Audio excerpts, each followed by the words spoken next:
Hello guys! So ito, nakabili ako ng creamy carbonara ng Value Pack at na-excite akong lutuin siya dahil hindi ako marunong magtimpla talaga ng carbonara, so buti na lang ito nakabili ako sa grocery.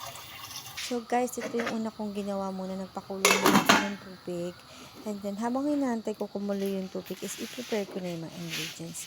So ito lang na may ilalagay ko, mushroom na maliit na lata, sibuyas, bawang, and then isang whole pack ng sweet ham.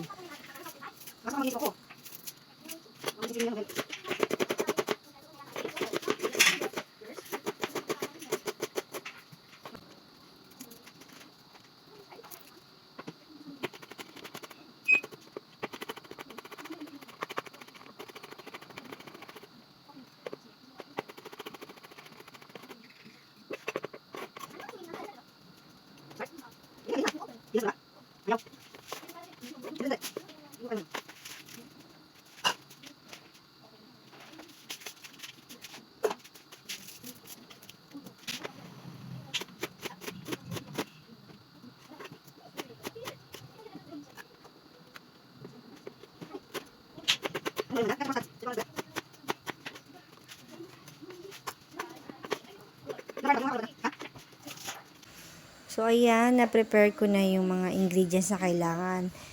So, ngayon, habang inaantay natin na kumulo, naglagay na ako ng mantika at asin dyan. Actually, yan, pakulo na siya dyan, guys. So, ilalagay ko na yung noodles dyan. Pwede na siyang ilagay. Ayun, na-excite na nga ako ilagay dyan eh. Dapat talaga kulong-kulo yung tubig dyan. So, um, yan, medyo matatagal na maluto yung pasta natin dito. So, habang inantay ko maluto yung pasta, is magigisa na ako. So, start ko na lutuin yung sauce niya. So, guys, butter yung ginamit ko instead of mantika. Ayan, pagka nag-melt na yung butter, is gisa na natin muna yung bawang. Next is the onions. So, ayan, gisa-gisa lang, iwasan lang natin masunog. Kasi pag nasunog yan, hindi siya masarap. So, makaka-affect sa lasa ng carbonara natin. And then, next na natin yung ginamit ko na into cubes na ham. Guys, masarap ito sa carbonara may ham. Ito yung lagong nagpapasarap ng lasa niya. Lalo mga kids, gusto nila ito yung may ham. And then, ito mushroom. Yung favorite ni Kuya siya yan. Kaya nilagyan ko siya ng mushroom. So, ayan, halo-haloy lang natin ng konti. So, maya-maya yan, pwede natin ilagay yung sauce niya kapag medyo na gisa-gisa. Ayan guys, so binuhos ko na yung sauce niya. Ayan, so buti na lang talaga may ready-made na nagatong sauce. Kagaya ko na hindi ako marunong magtimpla ng carbonara sauce talaga. So ito talaga, malaking tulong to. As in, betchin lang dinagdag ko dito guys. Actually, parang kahit hindi mo na nga siya timplahan eh, talagang malasa na siya at masarap na.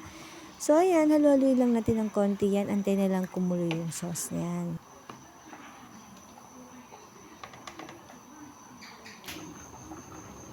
So, ayan na nga, kumulo na yung sauce niya. So, pwede na natin itong patayin. And then, check ko na rin yung pasta. Ayun, medyo natagalan talaga yung pasta natin dahil nilagay ko na hindi pa kumukulo yung tubig.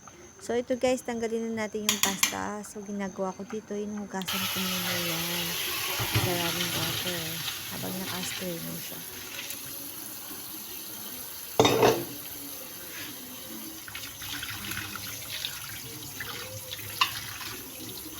Ayan, ganyan lang naman. Pag nahugasan na siya, i-drain mo na ng sandali para matanggal mo na yung tubig.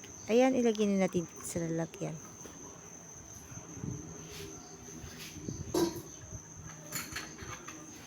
Ayan, 'di ba? Ang sarap. Wala pang sauce yan, masarap na pasta pa lang. So, ayan, nilagay ko na yung ano diyan, yung sauce niya. Alam niyo guys, yung isang pack na ginamit ko na value pack na yon, kasya na siya sa 1 kilo talaga na pasta. Sulit na talaga. Tamang-tama yung timpla niya. Naglagay lang ako ng konting tubig doon sa may sachet nung pack. Kasi para masimot. Sayang kasi. So, ayan guys, kakain na kami. O, diba? Ang sarap. May instant carbonara na.